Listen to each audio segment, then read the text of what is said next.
दोस्तों, आप देख रहे हैं नया इनकलाब टीवी न्यूज़। देश की संसद से लोकसभा के 100 और राज्यसभा के 46 सांसदों को निलंबित किए जाने के खिलाफ मुमरा कौसा में राष्ट्रवादी कांग्रेस पार्टी की युवा नेत्री मर्जिया पठान द्वारा विरोध प्रदर्शन किया गया। इस विरोध प्रदर्शन में बड़ी तादाद में महिलाओं ने भी हिस्सा लिया। मीडिया से बातचीत करते हुए मर्जिया पठान का कहना था कि ये सस्पेंशन एक हिस्टोरिकल सस्पेंशन है, क्योंकि भारतीय संसद की पूरी तारीख में अब तक इस तरह का मास सस्पेंशन नहीं किया गया।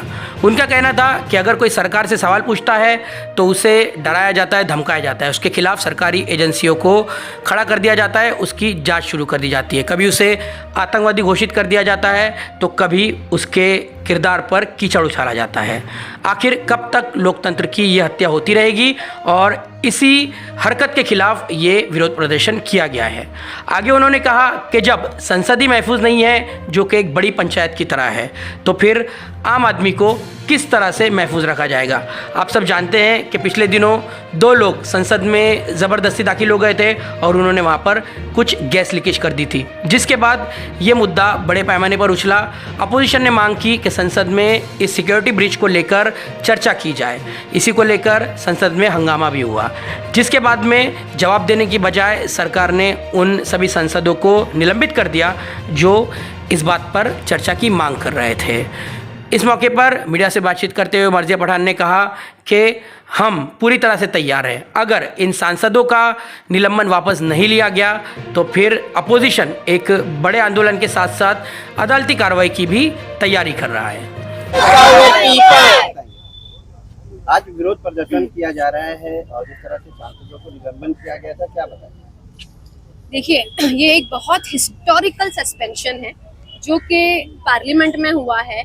141 खासदार लोगों को from both the houses, lower and upper houses, उनको सस्पेंड कर दिया गया है उनके डिबेट की मांग को लेकर, जो कि बीच में एक न्यूज आई थी कि 2 लोग गैस लीक कर दिए थे पार्लियामेंट में। उसके बाद they wanted discussion on it, तो उनको उस पर डिबेट करने का था, तो उसके लिए उनको सस्पेंड कर दिया गया है। 141 in total in this winter सभा उनको सस्पेंड कर दिया गया है, विच इज मतलब इतनी वो आप देखें तो एक तरीके से कैसे डेमोक्रेसी का कत्ल हो रहा है पार्लियामेंट में, जहाँ पर लॉज बनते हैं, जहाँ पर कॉन्स्टिट्यूशन के आगे पीछे आजू बाजू रहकर काम करना पड़ता है, वहां पर ये चीज हो रही है। आप समझिए, जहाँ पे खासदारों के साथ ये मामला हो रहा है, तो आम इंसान के बारे में I am really worried, I am very much concerned with the common person of this country. जो खासदार के साथ ऐसा हो रहा है तो आम पब्लिक के साथ क्या हो सकता है? आप इस चीज के बारे में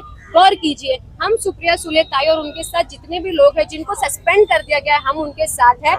जो लोकशाही में, जो कंट्री में अगर अपोजिशन स्ट्रांग नहीं रहता है, क्योंकि आम पब्लिक तो जाकर के खासदार से और पार्लियामेंट में जाके सवाल जवाब नहीं करती है, उनके बिहाफ पे उनके अपोजिशन है जो सवाल जवाब करते हैं। वर्किंग ऑफ द पार्टी, जो पावर में है पार्टी, उन पे राइट या रॉन्ग हो रहा है या उनकी वर्किंग को क्वेश्चन करने के लिए अपोजिशन ही चाहिए होता है। अगर आप अपोजिशन को ऐसे निकाल फेंकेंगे, विच मीन्स आपको डेमोक्रेसी से कोई लगाव ही नहीं है, आपको डेमोक्रेसी की कोई कदर ही नहीं है, आपको डेमोक्रेसी नहीं चाहिए। दैट मीन्स आप डिक्टेटरशिप चाहते हैं। इसका मतलब तो सीधा सीधा ये हो गया कि आप मुझसे सवाल करेंगे, हम आप पे ईडी लगा देंगे, हम आपको टेररिस्ट घोषित कर देंगे, हम आपको सस्पेंड कर देंगे। ये चीज जो है वो बहुत बड़ी नाइंसाफी है। तो हम चाहते हैं कि जो एमपीज को आपने सस्पेंड किया है, उनका आप सस्पेंशन वापस लें और कायदे कानून से हमारी कंट्री को चलाइए, बिकॉज हमारे जो भारत के लोग हैं, वो अपने डेमोक्रेसी से और अपने कॉन्स्टिट्यूशन से बहुत प्यार करते हैं। मैडम, संसद में एक सांसद को गाली देने से लेकर अब निलंबन तक, और फिर सिर्फ और सिर्फ आंदोलन तक ही ये मामला रह गया है, या फिर आगे अदालतों की भी तैयारी है अपोजिशन की?